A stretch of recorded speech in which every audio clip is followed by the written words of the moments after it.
Thank you. The recipients of these rewards are a heartbreaking testament of the extremely horrific living conditions for the entire people of Palestine.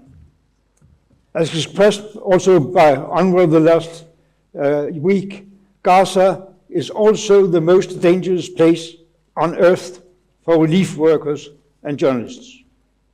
We are faced with an immense human tragedy and a flagrant violation of international law. We urgently appeal to European and other governments to react more strongly against the genocide in Gaza and the violent ethnic cleansing on the West Bank and in occupied East Jerusalem. There is a huge risk that governments, media, and general public cast their attention elsewhere because the total war is on pause, Israel's hostages are back, and rapid and concerning developments elsewhere on the globe absorb the attention. But real peace for Palestine is nowhere near, and justice, freedom, and self-determination for Palestinian people are even further away. 2 million people in Gaza are caught in muddied ruins, in ravaged tents, or under open sky, without promised supply of food, water, medicine, shelter, and with no prospect for decent life in sight.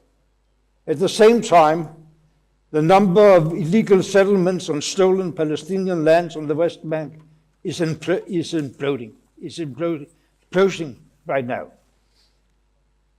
Europe must call for full and rapid implementation of the so-called American peace plan in Gaza as it was approved and understood by the Security Council of the United Nations. The peace plan is vague and weak, and even worse, is not being implemented in the least.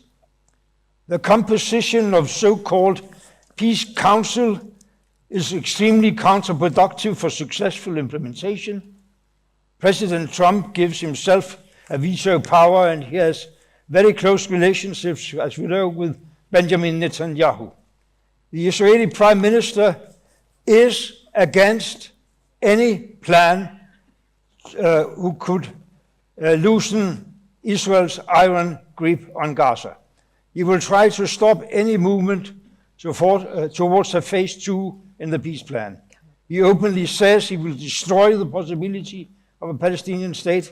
He continues the destruction of buildings and infrastructure in the major part of Gaza still occupied by Israel. Netanyahu's government is perpetrating the most lethal, dangerous terrorism by far seen during the 100 years of fight over Palestine.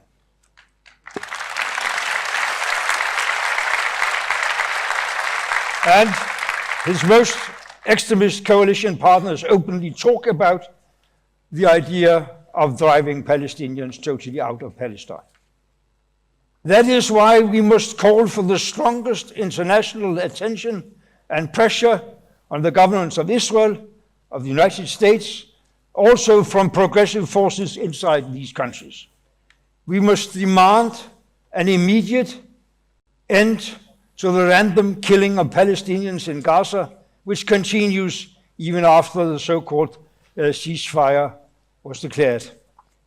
We must demand also an immediate end to all Israeli restrictions and limitations to both local and international relief efforts. The open warfare against UNRWA and other UN organizations must end now. All supplies and equipment for decent survival must be given immediate free access.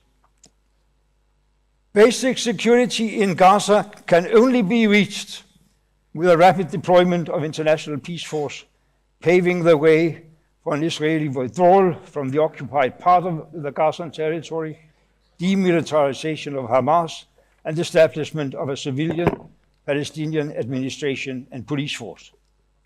We must call for Arab and other Muslim states, as well as European countries, to contribute to such a peace force.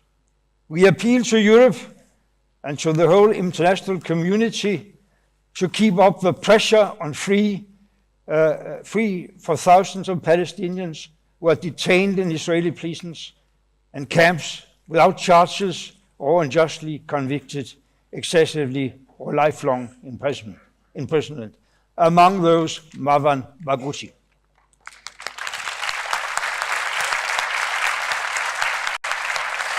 We need Palestinian leaders to be free so they can contribute to a much needed reconstruction of the Palestinian Authority into an elected and representative institution for the Palestinian people.